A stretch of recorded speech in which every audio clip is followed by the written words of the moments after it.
All right, well, it is just before 8:30. Drop my kids off. I'm here at the track for my morning workout. I usually start out walking like at least about a lap or so. Sometimes I kind of get to it sooner. I'll be doing a lot of talking because I like to pray during this time. But it's a little bit colder than I thought. I mean, it's really only in the 40s. Sometimes I come out here, it's in the 30s, even sometimes touching the 20s. But it's not a big deal as long as you're bundled up, that type of thing. But today is one of my leg days, so I usually use the track, come out here and get my lunges in, 100 meters of lunges, and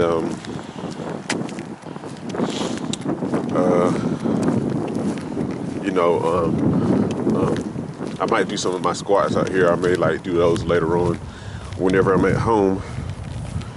But either way, this is the day to get it in, so let's do it. So I'm giving y'all a little peek into my morning routine. Today was leg day, so leg day for me. As you know, if you've been following me for a while, I do pretty much only calisthenics. So I did 100 lunges and 50 pause squats. And don't let those kind of fool you. They're body weight, but we hold them for a while. And then 50 Nordic curls, which are definitely also not for the faint of heart. They're an intermediate exercise at best, but the intermediate level is a modified one, which is also very, very, very challenging for the hamstring. So be careful because you can pull a hamstring if you're not careful. But that said, I kind of wanted to talk about something in this video too. I wanted to talk about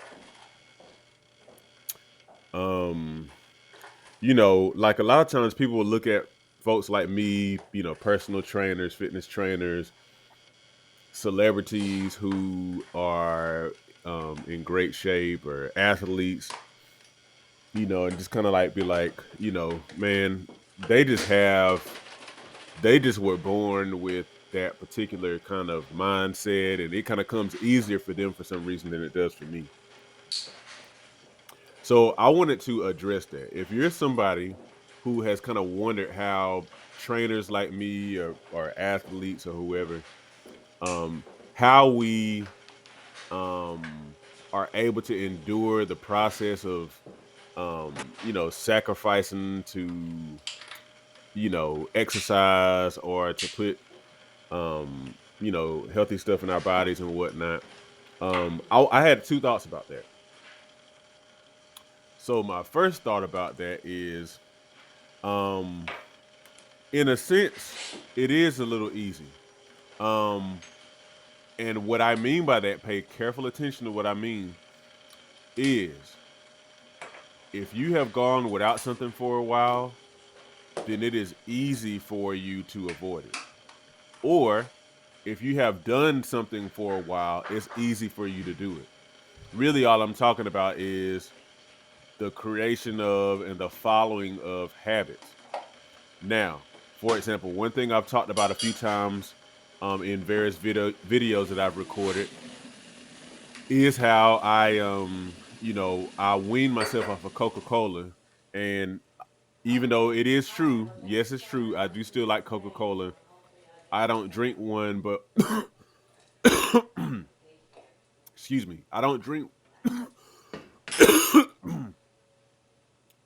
I don't drink a Coca-Cola but once every year, maybe twice. But like, even for example, I had a Coca-Cola in the refrigerator since the beginning of last year, and it's still there. I never drink it. But how did I do that? The way that I did that was that I had to make myself abstain from it. So at first, it was not very easy. It wasn't an easy thing to do.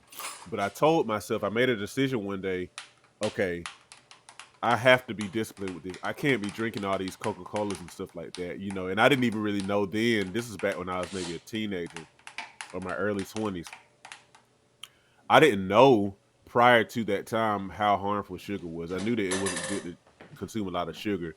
but maybe I thought about it more so from the standpoint of, keeping your teeth okay and keeping from gaining weight and stuff like that. But I didn't know how harmful sugar was. But anyway, that said, I had to like have a time of intentional abstention from Coca-Cola.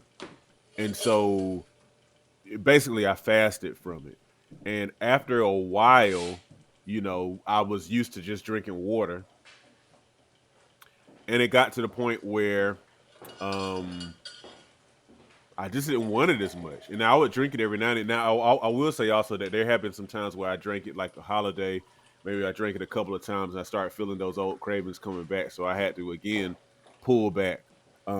But I have no issues with Coca-Cola or even sodas for that matter um, anymore. Same goes with exercise.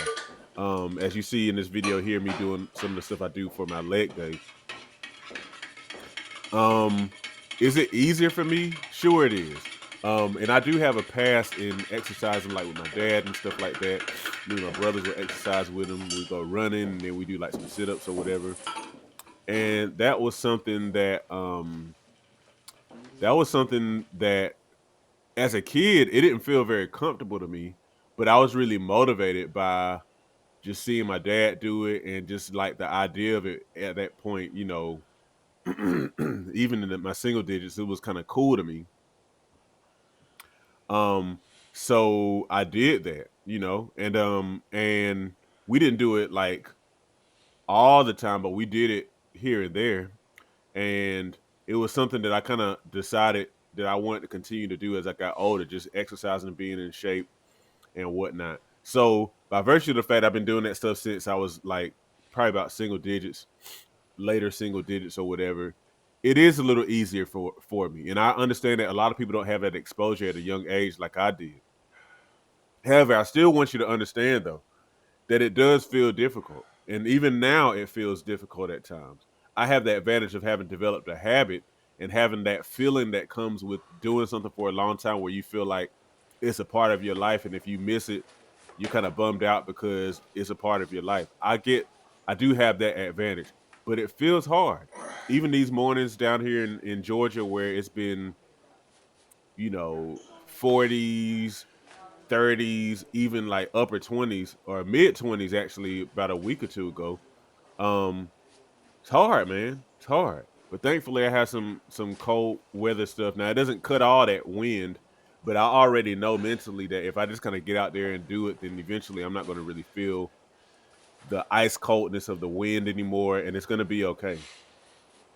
So, in one sense it is easier probably for people like me, but more so because we've had habits that we had to develop um, way early on. Now, the other thought I have about, people thinking or seeing from the outside, feeling like it's easier for people like me, um, is we again, and I've kind of addressed it already. We still deal with not wanting to do stuff. We still wake up in the morning and know that we have something that we're supposed to do. Today I felt like that, to be honest. I had some work I need to get to, as I always do, as a full-time entrepreneur. And so a lot of times I'm wrestling with thoughts of, do I just need to go ahead and get to my work, or those different type of things. Um, but in my mind also was, well, I said this is what I'm doing, so this just has to happen. If I don't do it, then it's not going to get done, and so I just go ahead and do it. Now, I want you to understand that you can make the same decision. You can also be one to decide this is what I do, and therefore it is non-negotiable. You and I share that ability in common. If you're human, you can make that type of decision. And it really isn't more complicated than that. I promise you it's not. It may feel like it. You may look at somebody like me or look at somebody like, I don't know, The Rock, or I don't know, so one of these other athletes or movie stars, or LeBron, and be like, man, they just have, they don't ever get tired of that stuff. But the thing is, it takes work. It takes work to, for example, to be at your best in your sport or in the movie industry, or even just if you're just going for health in general, it takes effort. It takes work. It's no real way around that. And so what I want you to understand is that tension that you feel when it comes to developing a habit of working out, developing the habit of eating well, developing the habit of getting good sleep, developing the habit of stretching. That tension is felt by everybody. It is. I'm a trainer, and I've been working out for a long time, and I feel that pretty much every time. So understand that, and understand that the way that it looks to actually still be one who's disciplined enough to take care of yourself is you have those feelings, but you make a choice to do differently than you're feeling. So I hope that this is helpful to you, and that it kind of helps you, clear up any sort of thoughts you had wondering about how trainers stay in shape and motivated and disciplined and all that kind of stuff. And if it's kind of concerning, disheartening, hey, it just is what it is. This is real life. All right. Make sure y'all subscribe, and keep on following me, and keep getting out there and taking care of yourself. As I always tell people, your doctor's not responsible for your health, you are.